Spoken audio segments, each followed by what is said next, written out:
Good morning 7th class. आज आपकी SST की क्लास है जिसमें कि हम आपके व्हाट इज डेमोक्रेसी को समझ रहे थे।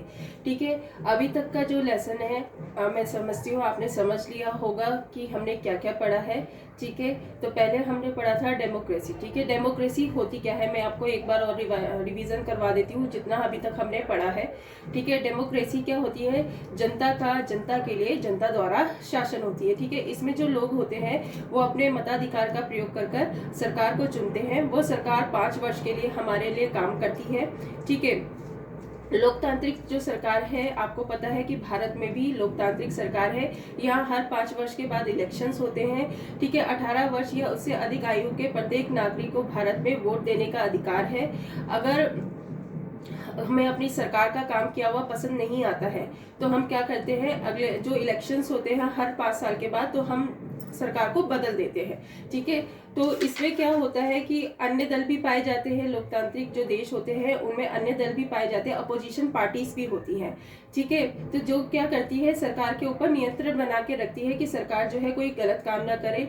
इस सरकार में जो हम आम नागरिक हैं उनकी राय को सुना जाता है। ठीक है, ये तो हो गई लोकतांत्रिक सरकार। ठीक है, इस लोकतांत्रिक सरकार के अतिरिक्त भी विश्व में अन्य सरकारें पाई जाती हैं। ठीक है, जिसके बारे में हमने पढ़ा था। वो कौन कौन सी सरकारें होती है जो डेमोक्रेसी के अलावा भी पाई जाती है? वो होती है आपकी अथॉरिटेरियन गवर्नमेंट होती है, टोटलिटेरियन गवर्नमेंट होती है, मिलिट्री डिक्टेटरशिप होती है, एब्सोल्यूट मोनार्की होती है और कॉन्स्टिट्यूशनल मोनार्की होती है।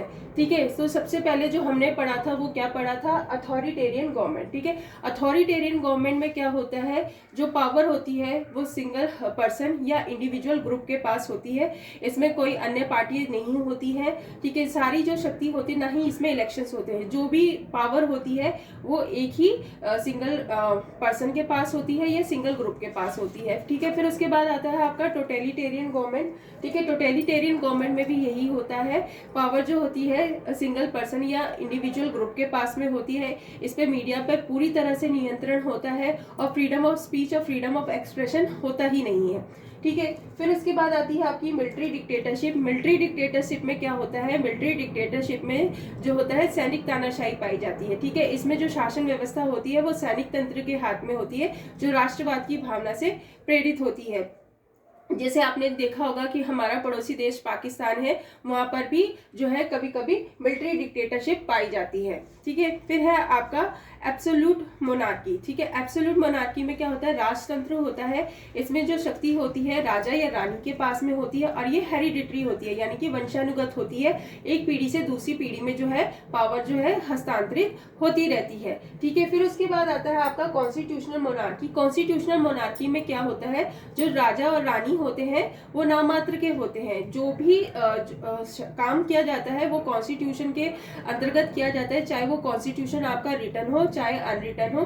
ठीक है, जो भी काम करता है वो सारा प्राइम मिनिस्टर करता है। राजा रानी सिर्फ नाम के होते हैं और जब इमरजेंसी होती है तभी उनकी शक्ति, वो अपनी शक्तियों का प्रयोग कर सकते हैं। ठीक है क्लास, अभी तक का आपको समझ में आ गया होगा कि डेमोक्रेसी क्या होती है और डेमोक्रेसी के अलावा जो है विश्व में कौन कौन सी गवर्नमेंट्स जो है वो पाई जाती हैं। अब इसके साथ हम पढ़ेंगे कम्युनिस्ट गवर्नमेंट। ठीक है, आप अपना पेज नंबर 155 ओपन कर लीजिए। ठीक है, उसमें आपकी हेडिंग है कम्युनिस्ट गवर्नमेंट, यानी कि साम्यवादी सरकार होती क्या है। ठीक है, a communist government is characterized by the existence of a single party which forms the government। ठीक है, इसमें भी क्या होती है? सिंगल पार्टी होती है जो कि सरकार बनाती है। Here it is the communist party which rules every time. ठीक है, यहाँ पर जो शासन रहता है वो साम्यवादी सरकार का ही रहता है। Communism propound a classless society and thus in a communist country it is the government which owns all the resources and means of production of the country। ठीक है, ये जो है साम्यवादी सरकार में होता है, कोई वर्ग नहीं होता है। जो भी उस देश के रिसोर्सेज होंगे उस पर पूरा नियंत्रण किसका होता है? कम्युनिस्ट गवर्नमेंट का होता है। ठीक है, The government also controls the every aspects of production and distribution of goods in the country। ठीक है, जो भी प्रोडक्शन होगा और डिस्ट्रीब्यूशन होगा गुड्स का, चीजों का, वो कौन करती है? आपकी कम्युनिस्ट गवर्नमेंट ही करती है। After world war second communist government could be found in the former Soviet union. ठीक है, सेकेंड वर्ल्ड वॉर के बाद जो था, जो ये गवर्नमेंट पाई जाती थी वो कहाँ पाई जाती थी? जो भूतपूर्व आपका सोवियत यूनियन है। ठीक है, फॉर्मर यूगोस्लाविया ठीक है, farmer east Germany, Bulgaria, Hungary and Cambodia. ठीक है, यहाँ पर जो थी कम्युनिस्ट गवर्नमेंट पाई जाती थी आफ्टर वर्ल्ड वॉर सेकेंड के। ठीक है, However, with the collapse of the Soviet Union in 1991, जैसे कि आपको पता है कि 1991 में जो था सोवियत संघ का विघटन हो गया था। ठीक है, most of these countries adopted democracy, जिसमें से जो सोवियत संघ की जो अधिकांश कंट्रीज थी वो 1991 में जब ये खत्म हो गया सोवियत यूनियन, तो अधिकांश जो देश थे उन्होंने क्या अपना लिया, डेमोक्रेसी को अपना लिया। At present communist government exist in countries like China, Cuba and Laos. ठीक है, अभी जो कम्युनिस्ट गवर्नमेंट पाई जाती है वो कौन कौन से देशों में पाई जाती है, चाइना में पाई जाती है, आपकी क्यूबा में और लाओस में। ठीक है, in China the political scene is controlled by the communist party. ठीक है, चाइना में जो भी पॉलिटिकल जो कंट्रोल है वो किसके पास है, कम्युनिस्ट गवर्नमेंट के पास है। ठीक है, which do not allow other party to exist in the country, वहां पे और कोई पार्टी पाही ही नहीं जाती है, वो पनपने ही नहीं देते। So even if they conduct election the people do not have another choice but to vote for the communist party. ठीक है, वहां पर सिर्फ एक कम्युनिस्ट पार्टी ही पाई जाती है। अगर वहां पर चुनाव भी किए जाते हैं तो लोगों के पास कोई दूसरा ऑप्शन ही नहीं होता है। जैसे आप भारत में देखते हैं कि आपके पास ऑप्शन रहते हैं कि आपको भारतीय जनता पार्टी को वोट देना है या कांग्रेस को वोट देना है, इसके अलावा अन्य दल भी पाए जाते हैं। ठीक है, तो आपके पास चॉइसेस होती है कि आप किस दल को वोट देना चाहते हैं। लेकिन जो कम्युनिस्ट गवर्नमेंट होती है वहां पर सिर्फ एक कम्युनिस्ट ही पार्टी होती है और वहां इलेक्शंस होते हैं तो लोगों को वोट जो है उसी कम्युनिस्ट पार्टी को ही देना पड़ता है। ठीक है, अब आता है व्हाट मेक्स डेमोक्रेसी पॉपुलर। अब जो है लोकतंत्र क्यों इतना पॉपुलर है, क्या चीजें हैं जो लोकतंत्र को पॉपुलर बनाती हैं। We have read that democracy is the most popular form of government at present.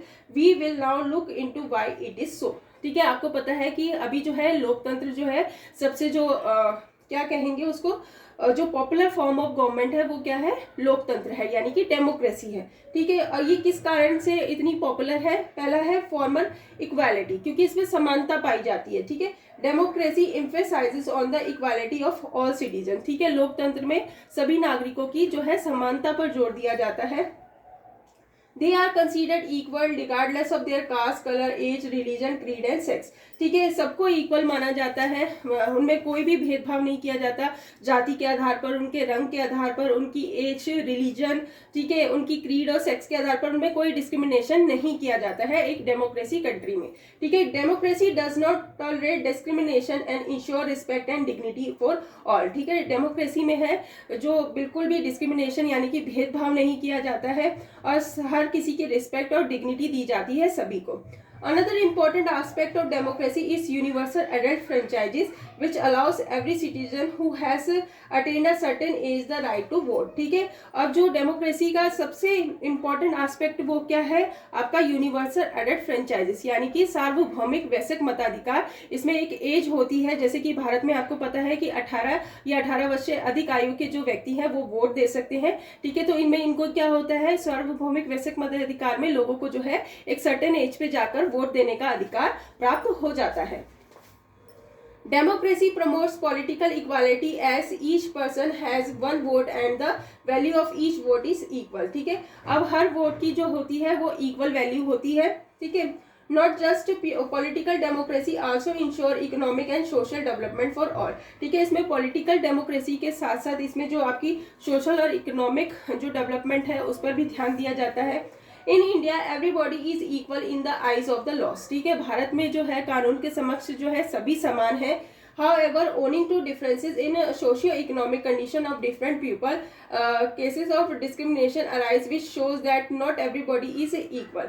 ठीक है, अभी भी क्या होता है कि आपने देखा होगा कि लोगों की सामाजिक और आर्थिक स्थिति जो है वो अलग अलग होती है, जिसके कारण जो है वो भेदभाव देखने को मिलता है और ऐसा लगता है कि इनको समान नहीं समझा जाता है।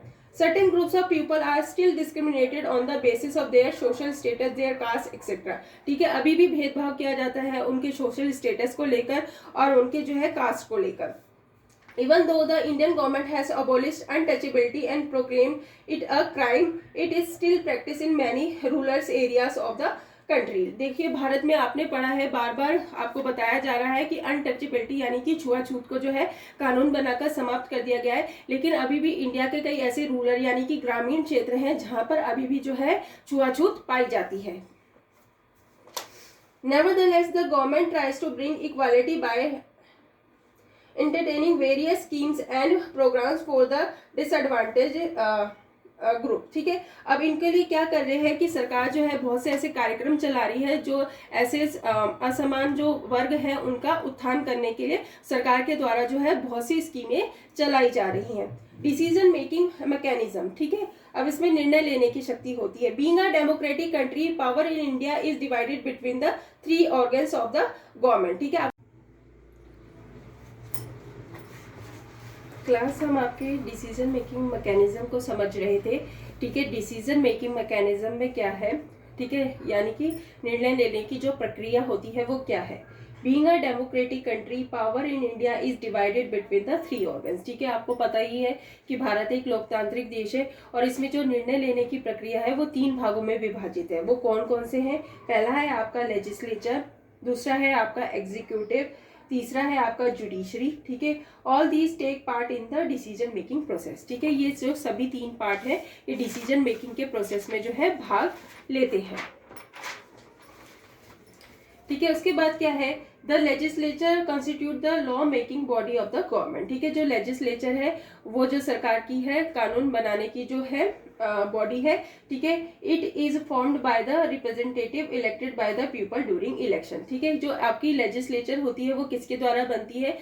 जो हम आम नागरिकों के द्वारा वोट देकर जो अपने रिप्रेजेंटेटिव यानी कि प्रतिनिधि चुने जाते हैं उसके द्वारा जो है लेजिस्लेचर का निर्माण होता है। ठीक है, it meets at least twice a year to formulate laws. ठीक है, ये साल में 2 बार मिलते हैं कानून बनाने के लिए।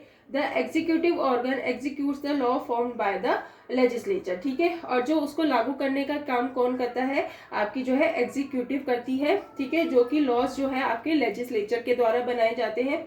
The members of the executive stay in power so long as they enjoy the confidence of the legislature। ठीक है, एग्जीक्यूटिव के जो लोग होते हैं, जो मेंबर्स होते हैं, वो तभी तक पावर में बने रहते हैं जब तक कि उनको लेजिस्लेचर का कॉन्फिडेंस प्राप्त होता है। ठीक है, if a successful non confidence motion is passed in the parliament they must step down from power. ठीक है, अगर उनके खिलाफ नॉन कॉन्फिडेंस मोशन जो है वो पास हो जाता है तो उनको जो है पावर से हटना पड़ता है। ठीक है, The judiciary protects the laws and also delivers justice by ensuring that the government function in accordance with the laws and the new laws that are being made are in accordance with the constitution। ठीक है, और जो आपकी judiciary है उसका काम क्या है? जो कानून बने हैं उनका जो है लागू करवाना है। ठीक है, उस कानून जो वो कानून बने हैं वो संविधान के अनुसार बने हैं कि नहीं बने हैं उसको देखना है। ठीक है, और जो सरकार है वो उस कानून के अनुसार काम कर रही है कि नहीं कर रही है ये जुडिशरी देखती है। ठीक है, it also punishes those who violate laws. ठीक है, ये उन लोगों को पनिशमेंट देता है जो कानून का उल्लंघन करते हैं। ठीक है, decision making in a democracy is दस अ टाइम कंज्यूमिंग प्रोसेस। ठीक है, जो डिसीजन मेकिंग है यानी कि जो निर्णय लेने की जो प्रक्रिया है वो एक टाइम कंज्यूमिंग है इन डेमोक्रेसी के अंदर। ठीक है, जैसे आपने देखा कि इसके 3 अंग है, पहला आपका लेजिस्लेचर है, दूसरा आपका एग्जीक्यूटिव है, जुडिशरी है। तो ये 3 स्तर पर जो है ये एक टाइम कंज्यूमिंग है यानी कि समय बहुत अधिक ले लेती है। ठीक है, अकोमोडेशन ऑफ डिफरेंसेस। ठीक है, अब इसमें क्या है, the democratic setup in India is characterised by an accommodation of political, social, linguistic and religious differences into its fold. It is the party which wins the majority sets in the election which forms the government, but this does not mean that the minority party get a sideline. In order to enjoy the support of all the people, the government thus ensure that the minorities and their opinions will be accommodated। ठीक है, अब आपने देखा है कि भारत में जो है वोट के द्वारा जो है एक सरकार चुन के आ जाती है, तो इसका मतलब ये नहीं है कि जिस पार्टी जो कि बहुमत में नहीं है उसको अपोजिशन में है उसको आप साइडलाइन कर दें। वो भी सरकार के ऊपर निरंतर दबाव बनाए रहते हैं कि वो हम आम लोगों के लिए काम करें। ठीक है, और वो जो माइनॉरिटी यानी कि जो माइनॉरिटी लोग हैं उनके लिए भी वो काम करें। ठीक है, In India, owing to its secularism, every citizen is allowed to follow a religion of his or her choice। जैसे कि आपको पता है कि भारत क्या है, एक धर्मनिरपेक्ष राष्ट्र है और यहाँ पर प्रत्येक नागरिक को अपना धर्म अपनाने की स्वतंत्रता है, उसके अनुसार कार्य करने की स्वतंत्रता है। और religions are treated with the equal respect. ठीक है, सभी धर्मों को जो है इक्वल समानता के भाव से देखा जाता है। Every citizen in India is also guaranteed the rights to equality and nobody can be discriminated on account of caste, colour, religion religious, sex और प्लेस ऑफ बर्थ। ठीक है, अब जो भारत में है सभी लोगों को है जो राइट टू इक्वालिटी यानी कि समानता का अधिकार प्राप्त है। तो आप किसी को भी उसकी जाति, रंग, धर्म के आधार पर या उसका प्लेस ऑफ बर्थ क्या रहा है उसके आधार पर आप उसके साथ में भेदभाव नहीं कर सकते हैं।